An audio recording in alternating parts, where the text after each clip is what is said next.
man. And boom!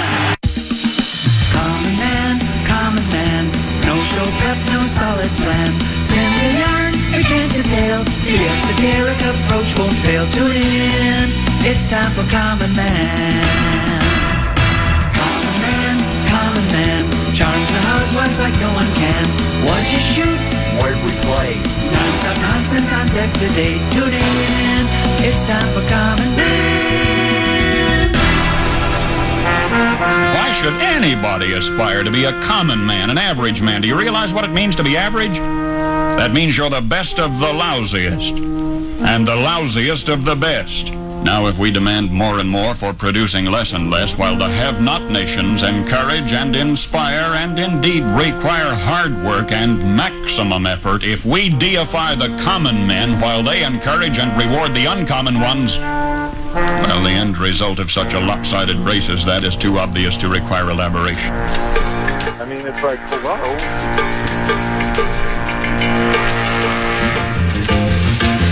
Sometimes when you practice, you'll set up chairs. And you run through chairs just to show zones and stuff. The Viking defense looks like it's chairs. All the defensive backs covering are just atrocious today for the Minnesota Vikings. My hand is on the plow. My hand's on the plow. And the best thing when your hand's on the plow is to look forward.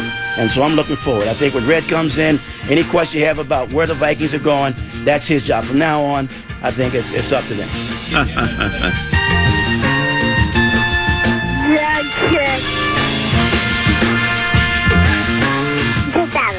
You always love that one.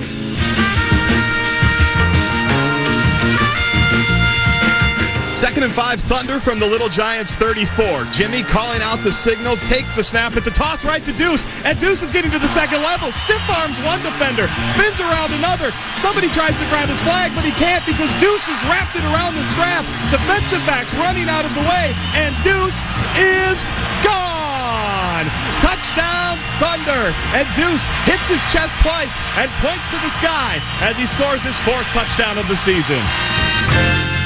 Jimmy drops back, avoids the rush, looking over the middle. It's Deuce, and it's caught. A diving catch. It didn't look like he needed to dive for it, but Deuce intentionally slowed down in order to make the acrobatic, heroic catch. I haven't seen that move since a certain Dan Cole intentionally slowed down in Little League Coon Rapids baseball tryouts. Like father, like son, and that's a Thunder first down. Now what do you think? Blazing it back.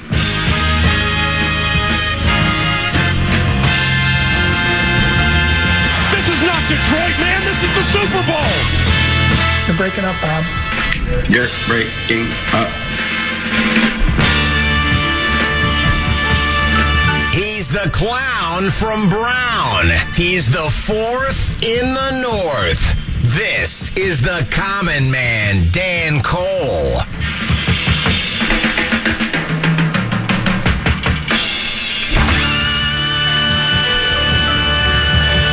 Well, ack to you and yours. I'm Comedies Tend to Be. A little of this, a little of that. Emphasis on the lat. We're here till 3. Big Ticket takes over at that point. No Mark Rosen today. He's out. Feminine touch of the program. Little B at 1:30. Yeah, baby. Fallness and Chris Schaefer. Good day to have him in because there's lots going on with the weather today. Yeah, there is. It's pretty cold out there, isn't it? It's pretty cold out there, yeah. Yeah. I'm tired of the weather terrorists. They're out there. I always love that one. I love Chris. We'll talk to him, but I don't need anybody to tell me it's cold out. Just walk outside. You feel it right away. Not good. I've had this debate before. My position has always been I would rather be in extreme heat than extreme cold. I think you and I are we're in different parts of the world, literally and figuratively on that, right? You'd rather have extreme cold than extreme heat. Is that correct or not? I mean, either way, you're not going outside, right? In extreme heat, I can go outside. I do it. I play golf at 100 degrees. How would you define? I was going to define 100 degree there with high humidity. 120 is different, but 100 degrees. I'm going to ask you a question. Yeah. This is controversial. That's interesting. Would you rather live in Lome, Togo, Africa, or Nome, Alaska? Nome or Lome? Lome, Togo, Africa, or Nome, Alaska, Antarctica? Where would you rather live? I was going to ask where in Alaska is Nome. Because I don't know my Alaskan geography very well. Nome, Alaska experiences cold winters, with January averaging around 5 to 10 degrees above, and mild summers, with July being the warmest month, averaging about 52 degrees. That's the warmest month. Gradually warm from spring, June averages in the high 40s, and cool into the fall, October around 30s, making July the peak and January the coldest month. Breakdown on average monthly temperatures in Nome. Winter, December through February, very cold, with January averaging 5 to 10 degrees, and December slightly warmer in the low teens. Spring, March through May, temperatures slowly rise from near freezing in March to the 40s by May. Well, it's balmy, isn't it? Summer, June, July, and August, warmest period. June averages around 48 degrees. July peaks near 52. Boy, get the sunscreen out. I tell you what, man, crank up that air conditioner because she's warm. And August remains warm, around the mid-40s to low 50s. Fall, September, November cools down quickly, with September averaging the 40s, dropping into the 20s by November. So that's what you can expect. Meanwhile, in Lome, Togo has consistently warm temperatures year-round. This is in Africa, with highs generally from the low 80s to low 90s and lows in the mid-70s, making March and April the hottest months and August the coolest, though the overall range is small, averaging around 80 degrees, with refreshing sea breezes. Here's a monthly breakdown of temperature. Hottest months, March and April, expect daily highs around 89, 90, and lows near 79. Cooler month, August. This month sees slightly lower temperatures, 82 to 83 degrees for high, lows near 74. You're going to need a wrap. I don't think you're going to need your Carhartts, but you might need a little wrap, maybe a little, light jacket. Overall temps very minimally, with the warmest period from February to April and cooler, but still warm weather from June to August. Lome is hot and humid year-round with slight variations, offering a tropical climate perfect for beach activities, even during cooler months, thanks to sea breezes. Your choice. Now, you're not going to play much hockey in Lome. No. You're done. You're not playing hockey. I mean, maybe I could teach him how to play street hockey. I'd become like a street hockey coach. See, there you go. You could play street hockey. Yeah. So it sounds like maybe the tar in the streets is melting there. Yeah. Well, that's true, too. Your choice. It's got to be one or the other. I was looking at the geography for both. Okay. They're both on the ocean. Okay. On the coast. Therefore, I feel like I could get a little reprieve from the warm weather in Lome. Well, the fresh sea breezes. Yeah. So at least I can go jump in the Gulf of Guinea. Yes. If needed. So I guess I'd take Lome, Togo. It's not the Gulf of Guinea. It's the Gulf of America. No, I'm just kidding. I wonder if Call it the Gulf of Africa. It's the Gulf of Africa. The Gulf of Togo. So, case closed. I've got you convinced, don't I? Equator or Antarctica? I'm equator every day. And the Nome, Alaska. Yeah. I mean, it's almost Russia. Yeah. So you could be in danger at any moment of getting bombed. That's true too. So, yeah, I just we're not too far from the Bering Strait up there. Yeah, and again, it's what I think we're already past the worst of it. Last night or early this morning, I have this habit of waking up at 1 o'clock in the morning and staying up till 3. And during that time period, I think the coldest it got was like 49 below with wind chill. Now it's a balmy, what is it right now, wind chill? It's balmy right now compared to 49. So, and I can take it. Right now it's minus 11. Yeah. I guess I don't really have a wind chill on my weather apps. I'd have to go to online. Yeah, I can go online. I can do that too real quick if you want me to. I'll go with... Feels like minus 13. Well, yeah, see, now this is where this doesn't make sense to me. Mine says minus 14 in Woodbury. Feels like minus 32. Maybe the wind's blowing harder out there. I don't know. Or maybe it needs to be updated. I don't know. But Yeah,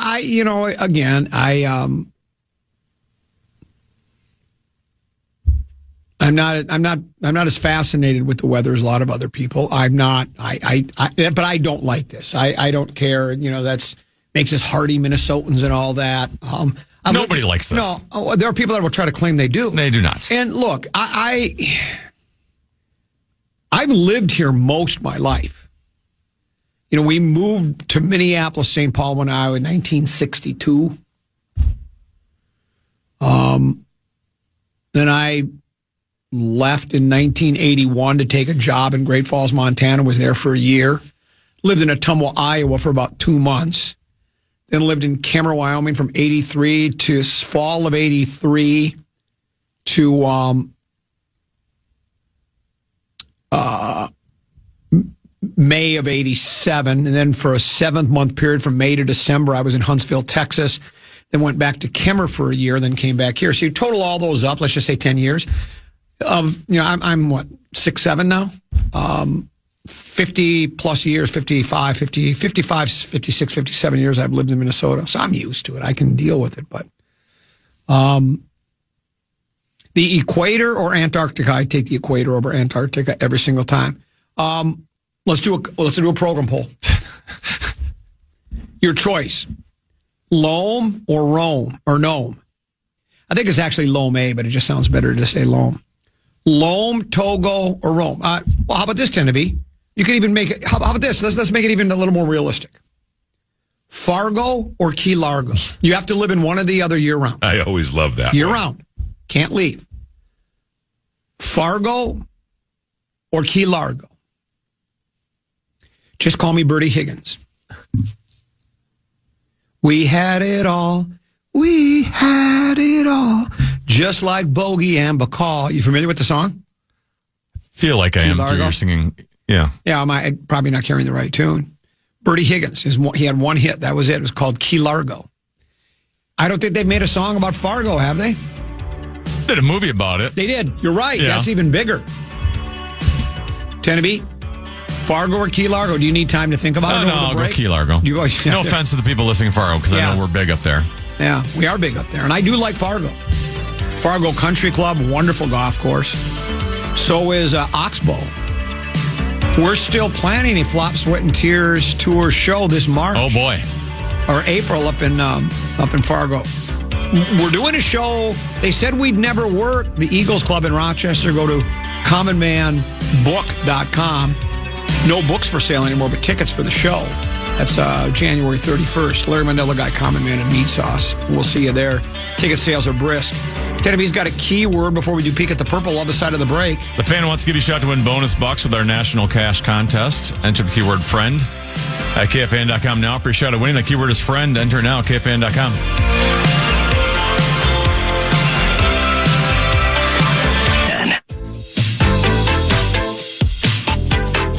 Spend an evening with Jeff Foxworthy, known for his signature "You might be a redneck" jokes. Don't miss out when the Grammy-nominated legend takes the stage at Treasure Island Event Center on March 14th. Secure your tickets today at TICasino.com for a night of laughs. Just mentioning his name makes me laugh. What's even more important about iHeartRadio, guaranteed human. Well, except when Meat Sauce talks. I'm not sure what he is. Meat Sauce does a lot of endorsements for a lot of wonderful advertisers and companies and businesses that work with us here. He's doing TV now, too. I don't know if you know that. He's the Jack Links guy. Well, and what they liked at Jack Links was two things. It's a non-speaking part, and they didn't have to get him a costume. Didn't have to go to wardrobe. Peek at the Purple here on the Common Man program. We do it Monday through Friday at 12:15. I guess on Tuesdays we do it at 1:15 when we have coaches shows. But brought to you by our friends at Affordable Electric. Something doesn't seem right. It probably ain't. Affordable Electric handles emergency troubleshooting for flickering lights, dead outlets, hot switches, burning smells, and overloaded circuits. Don't wait till a small problem becomes a big one. 612-331-VOLT. 612-331-VOLT, or book online at affordable-electric.com. That's affordable-electric.com. And remember, affordable electric is shockingly affordable!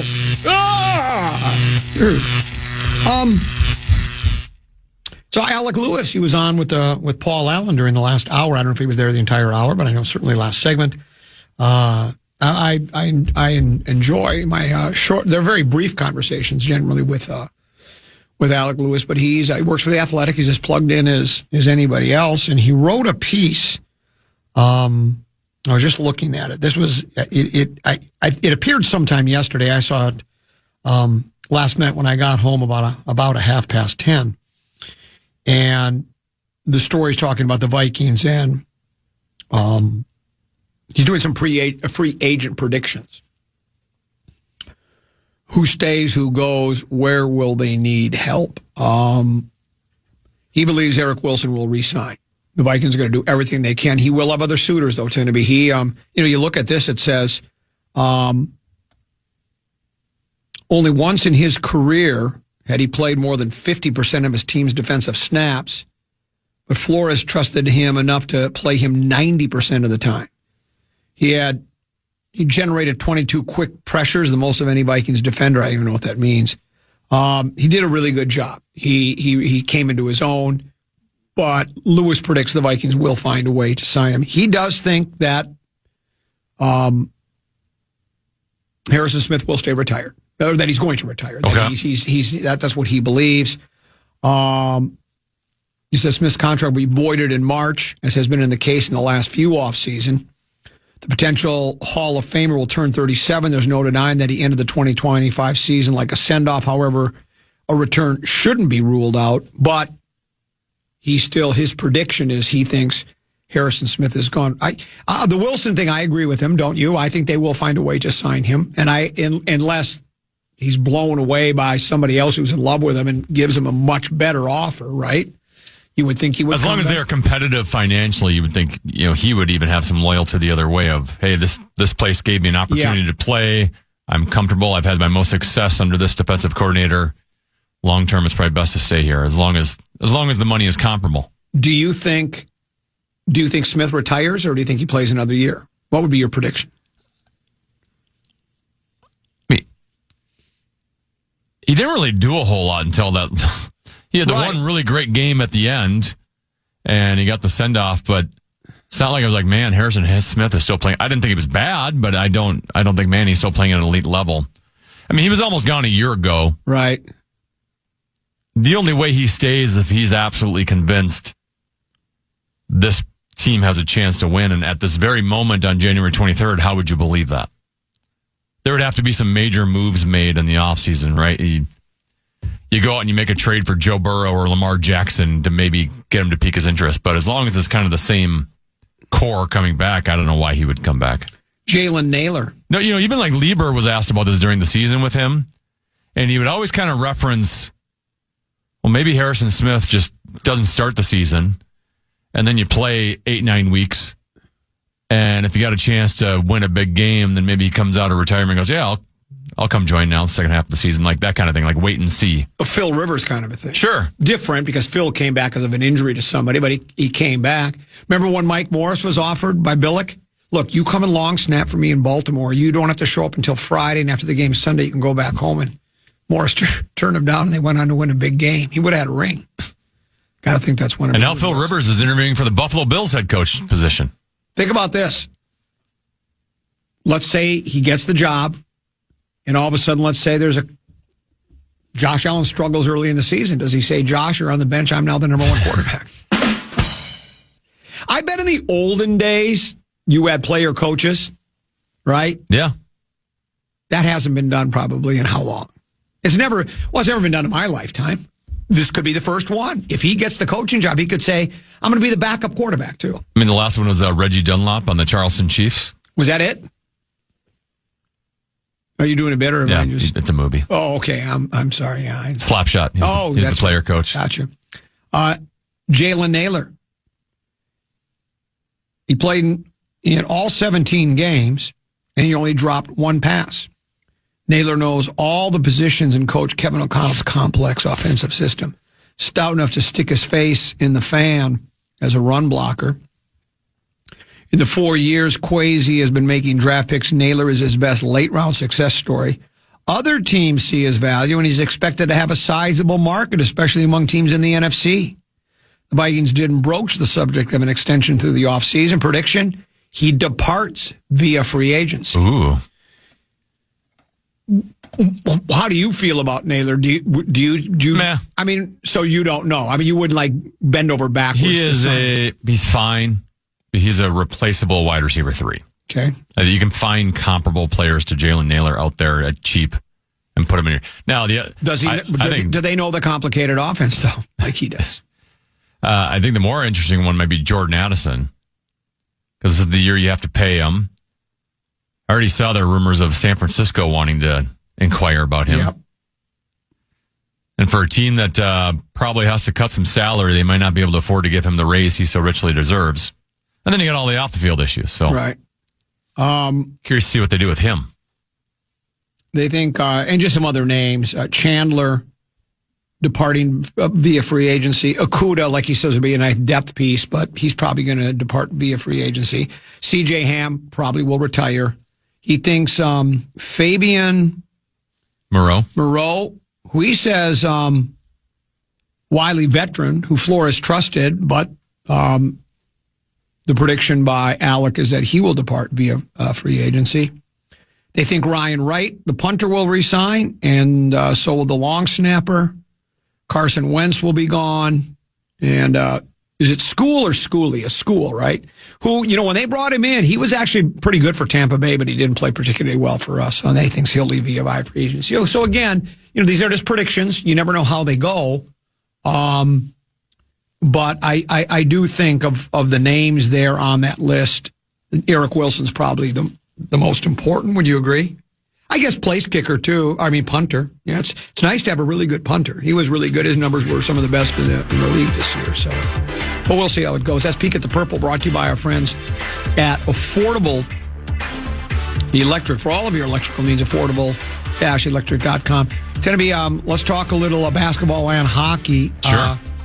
There were a lot of people that were doubting Kirill Kaprizov. What do you think of Kirill now? And then Wolves as well. They lose another. Is that 4 in a row? 4 in a row, and the last 2 to not good teams. Yeah, terrible teams in terrible cities with terrible fans. And they had a fairly hefty lead late in the game. Was it like, I don't remember. I read this story. They had a lead with scant time remaining and ended up blowing it. So we'll talk about that. Then later on, after we do after we do Feminine Touch and Program Pass, we'll talk a little NFC, AFC Championship games. That and more. Common Man program right here on the Fan.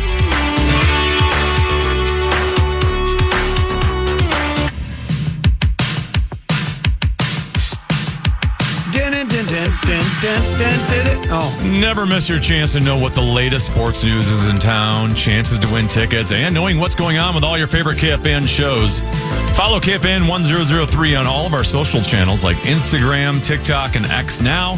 Stay connected and follow the sports leader, KFAN. Couple 13-14 past. I'm Common East Tennessee. I just talked to Nordo during the break. He's doing some work in the old Score studio, production studio number 1. He said Fargo over Key Largo. Really? Yep. Can always layer up. Yep, you sure can. Nothing I like better when I can't move my arms or legs, and if I fall over on the sidewalk, somebody has to lift me up because you can't. When you're all layered up in your Carhartts in a snowmobile suit, you can't get up. It's like I've fallen and I can't get up. I'm also guessing like Key Largo, I've never been there, but it's on the ocean. It's literally like little islands on the ocean.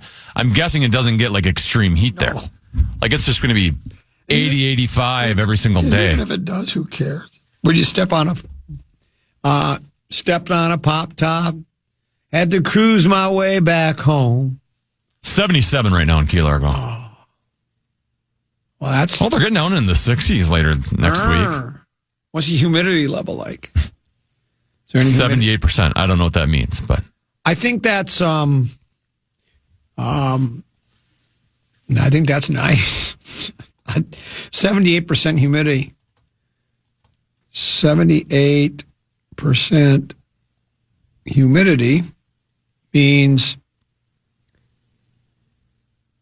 air holds 78% of the maximum water vapor it can at that temp, which feels very humid, sticky, and uncomfortable. Not me. Making it harder to sweat. So I'm looking at Key Largo weather averages throughout the year. So let me ask you a quick question. Yeah. If it makes it harder to sweat, maybe I should do my comedy show down there. Thank you. What were you saying now? I'm just looking at month-by-month averages for Key Largo. Yeah. The coldest month, of course, is January. Average high is 73. Average low is 67. The warmest month is August. Average high is 85. Low is 82. So it's not... Obviously, those are averages, so you're going to get some extremes, but it's basically between 73 and 85 the entire year there. I mean, that's Hawaii weather. Yeah. Though they say there is humidity, and that's where it makes it seem like it's a lot hotter down in Florida. Humidity can be unbearable. I'm not going to suggest it can't be unbearable. Well, then you just go jump in the ocean. Yeah, no, I'm with you. No, you're not going to get. I'm just saying it does make it more that you have to take more into account than just the pure temperature. This one says, "I'll take the cold. My body temperature is like 97, normal 98.6. I won't see you often then because that ain't me. I ain't staying up here." And we're getting a number of people that are weighing in on it. Everybody has a position. What camp are you in? Yeah, you got to have a camp. I think it's kind of split between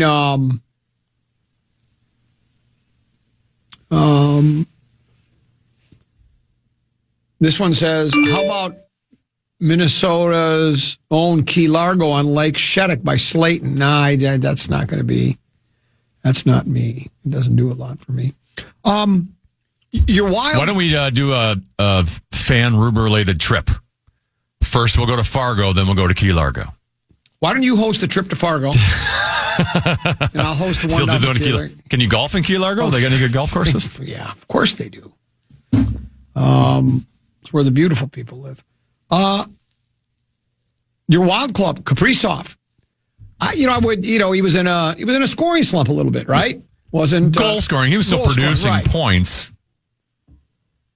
They beat the Red Wings in OT last night. Is that correct? They did. 4-3. They trailed 3 times in that game. They kept coming back. Okay.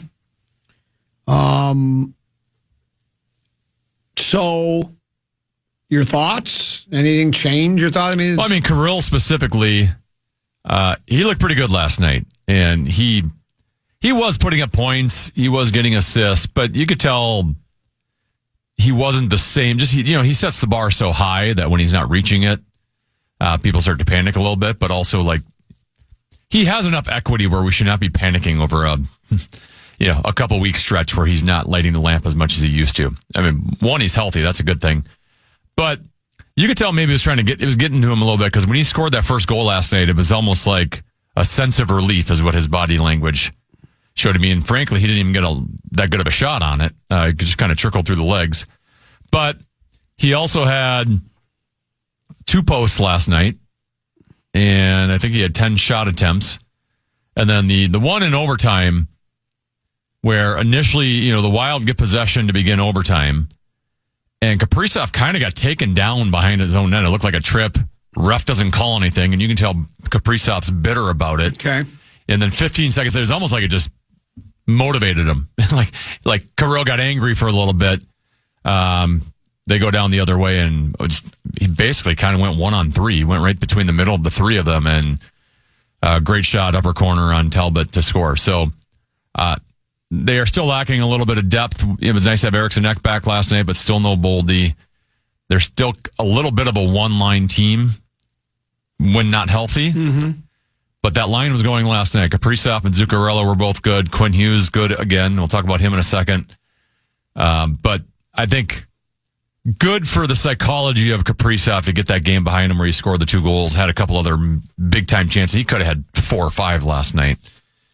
And maybe we'll see him go on a heater now. Before you talk about Minnesota, yeah, You mentioned the injuries, and as far as you know, I know they're very secretive. It's upper or lower body all the time. None of them are serious to the point where you're thinking, well, he might not come back at all, right? Well, I mean, Brodeen's he's not going to the Olympics. Okay. So, that's got to be a month minimum. Okay. I did see something from Russo the other day that they think Brodeen will be back before the year ends. So in terms of getting to the playoffs and stuff. Good.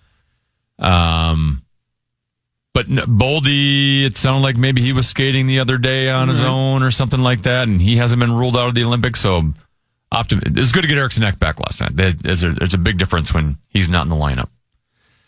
Quinn Hughes, by the way, I saw this stat after the game last night. He had another 3-assist game, and the one assist he had was a shot from the point where he's basically one-on-one at the wing. He spins out of it, and I've talked about his escapes before with you. He's like Houdini. Yes. And to be able to escape, walk to the middle and get a slap shot off, because it takes time to get a slap shot off. So to be able to be an NHL forward that bad to even get a slap shot off is unbelievable. He was super good last night, and he now has 4 3-assist games so far this season for the Minnesota Wild. You know what the record is in franchise history for the Wild? By a defenseman? 3-assist games? 5. And he has... Ryan Suter has the all-time Wild record with 5 3-assist games. He has 4 of them, and he's been here for a month. A month and change, as the kids like to say. Wow. He's on a whole nother level. Yeah. I mean, for the longest time, we thought, hey, Kirill Kaprizov's the best player in franchise history, and it's fine, nice to have a super... He's better than Kirill. I thought the trade, after 5 days, I was ripping the trade. Remember, 5 games? We were 5-1, and I think we were like 4-1, and Vancouver was 5-0, and the guys we traded were contributing. And I thought, well, why did we make the trade? The guys we had we had a better record. We were winning without Minnesota, but I'm convinced you're right. It's worth. This was a good trade for us. It was a very good trade. This is going to be a pivotal year in the outlook of the Wild's franchise. Yep. I'm not in Quinn Hughes' head. I don't know what he wants to do for his long-term future. But this is the most talented team they've had in franchise history. Most superstars by far they've ever had in franchise history. And you probably I'm guessing Quinn Hughes just wants to win. So you need to show him you can win this year. So, and if he's here moving forward, and they're all of a sudden going to be a place where other players are going to want to come here. If you can sign up Quinn Hughes long term, you got Kaprizov here long term, Boldy is here for a while. This becomes a destination for others that want to potentially win a cup. Destination for really good players? Yes. Yeah, but then what about how do you pay them? I'm talking about not all. I'm not talking about you're bringing in 4 elite players. Okay. But you can have guys that are like later in their career that can give you a major impact. And go, the Tarasenkos of the world. Yeah, Tarasenko. Tarasenko. Yeah, you can do I'll go there for a moderate salary for a chance to win. Didn't he have another 2-goal game the other night? Yeah, 2 in a row. Yeah. 2 in a row. Yeah. He had back-to-back. He's back. Comeback player of the year. We're going to have defensive player of the year, comeback player of the year. We're going to have everything of the year. Meanwhile, Timberwolves losing streak hits 4 with a 120-115 loss to the Bulls. Chris Hine writes the piece for Fish Rep West Side. Sub-headline, the Wolves led by 4 with 1:17 to play, but didn't score again, giving up the game's final 9 points. How does that happen? I thought we hung our hat on defense. I thought defensively we were such a good team.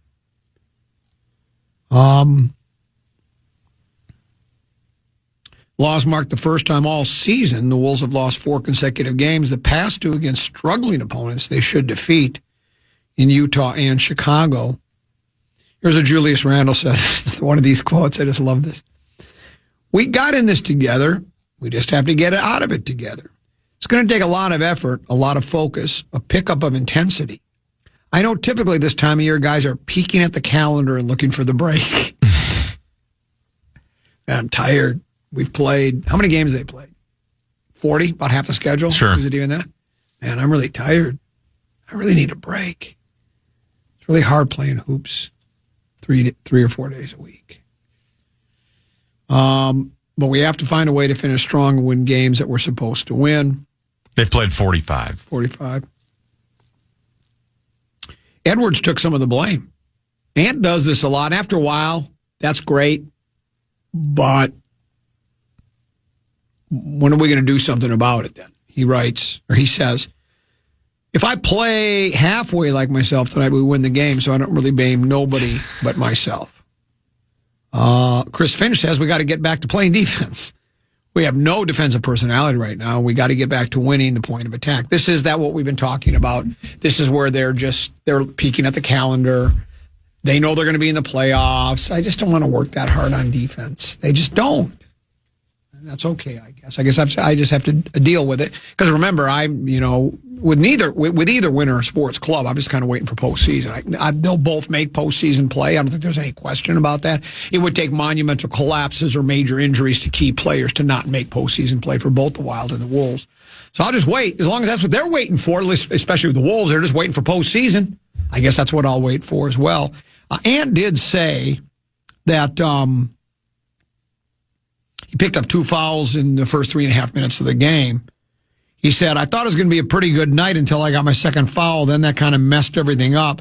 But I still got to find my way to get a rhythm back. I just never got it back after that. And I think I can understand that. I mean, that's like in most sports, I don't like to talk about myself or use myself as an example or an analogy, but, golfing, for instance, I'm sure this has happened to you. You might get off to a nice start. It seems like oftentimes in most of even my quality rounds, if let's say I shoot a 78 and I have 6 bogeys, it seems like I get my bogeys in bunches. I used to get my birdies in bunches. Now I get my so it'd be like I might go par, par, par, then bogey, bogey, bogey, par, bogey, and then make a bunch of pars. It just seems like I don't know if that's the same thing as getting out of your rhythm and your swing's not quite the same. And you're kind of lost there for a little bit, and then all of a sudden it returns to you. So in Ant's case, that's probably what's happening there. But you have that when you're doing the show, and then all of a sudden someone from the coroner's office just comes behind you and starts distracting you. Exactly, or send some kind of a text to me, and about they don't like the content, or they're not sure I'm prepared enough. Which is true. Which doesn't sound like you. No, it does not sound like me. So, anyway, so we just have to wait and see. There was another piece I saw. I like this. I don't like to use myself as a comparison or an analogy, but Tom Brady and I are a lot alike. No, we are. Read a story. Both get very attractive women. Well, that's true. Yeah. Both have great hair. Yeah, we do. I do have great hair. Thank you very much. This is The Athletic. It says, Tom Brady knew he needed to improve on TV, so he channeled his quarterback days. It says, Tom Brady's on the other end of the phone line from Miami, going behind the scenes of his daunting rookie year as an NFL TV analyst. During the post-game review sessions of his performance, he would say, why'd I say that? I didn't like that. That made no sense. He wasn't alone. Considered the greatest NFL player of all time, Brady was learning a new job with around 25 million viewers judging each syllable every Sunday afternoon. But he felt like he had training wheels on, trying to find his balance and some success as the season progressed, but never finding a full rhythm. And if you remember, we talked about it. He was very ordinary at best as an announcer. And he is now, and you know me, I'm not a Brady idolizer and pedestalizer. I'm about the only person that publicly stated I'm tired of Tom Brady and Bill Belichick winning big games. I know I'm supposed to admire them, and I do. I appreciate their brilliance, but I want to move on. That's why, Sue Ann wrote the other day, the playoffs aren't as fun when you don't have the Bradys, the Manningses, or now the Mahomeses and the Josh. No, I like it. It's fun. I like the Stidham story. I can't wait for it. And this kid, I did a little deep dive in a couple of stories. Yeah. He's got a lot of talent. He's just never really been given an opportunity. Everywhere he's been, there's been a Hall of Fame quarterback in front of him. When he had a couple of games when he was playing, where did he play his college ball again? He played a couple of SEC games back-to-back late in the season in like his junior or senior, and he was simply astonishing.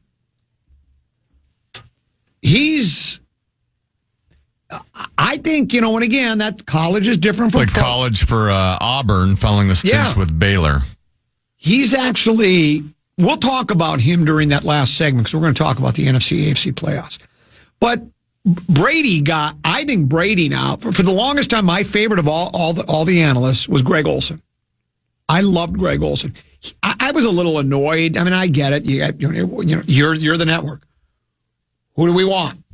Do we want Greg Olson as our lead analyst or Tom Brady? Okay, I get it. So you're going to give it to Brady. I still think Olson does a really good job. Brady has gotten so much better. I don't know how much you get to watch because, you're doing football. I watch him a little bit, and I think he's really good. He does a really, really good job. He's ascending, and then Tony Romo has just gone the other way. That's exactly right. But here's what Brady did, and this is the comparison to me. He said, the training wheels come off, and then you have to ride slowly.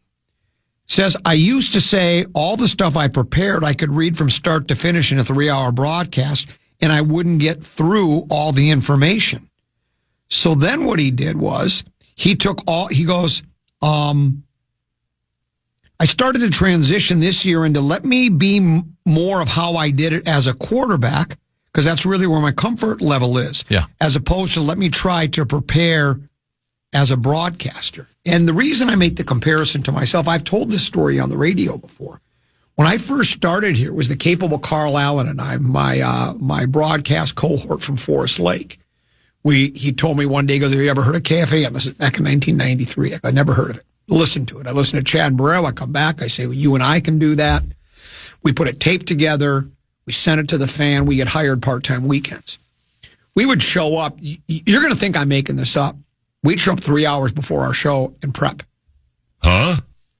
Now, I don't put 3 hours of prep in a year, right? But back then it was 3 hours. And we would cut and paste, get the newspaper. There was no internet then to speak, I don't think. I mean, everything was, newspapers cutting out standings and box scores. It was cut and paste, right? And we'd go in there. And I decided one day, I've recanted this tale before. This is 1995. Or no, 94. Was it 93? It was the year I was going to make an argument why the Chicago White Sox would win the AL Central. By the way, they did. And I was told I didn't know enough about it. That's what, what they did one time? I think it might have been Mark Ginter, the program director. After a few weeks, he said, there's some people around here that don't think you and Carl know enough about sports. I wonder who those people were. Oh, we don't, do we? Okay. Well, maybe that's not the most important thing. But anyway, I went into this long, rambling dissertation about why I thought the White Sox were going to win. And I was just stumbling and stammering because I'm using at second base, they've got Tenneby and he hit 228, and I'm doing the statistic stuff and all trying to make a rational reason why. And we go to break and I'm pouring sweat. There's a pool of sweat in front of me on the countertop. And I was so angry, I grabbed all of my prep work like Brady did. I just scooped it all up and crumpled it all up and threw it into the garbage can and said, I can't do radio like this. I have to wing it. And we'll see where it goes. And if it doesn't work, it doesn't work. But I'm not going to sit there in meticulous. You're not an architect. I'm not an architect. And that's what Brady figured out. I'm not an architect. Do it. Just do it the esoteric approach. Prepare for the broadcast like I'd prepare for football games. And last I checked, he was pretty good preparing for football games. So maybe the best. Maybe the best. Are you suggesting that maybe I'm the best to ever do this? Huh? Yeah, let's not get carried away. Which I have a tendency to do. I was until the Rosen Doctor segment the other day. I've changed my mind a bit. That changed your mind, didn't it? Yeah, sorry about that. But anyway, it was eye-opening for me.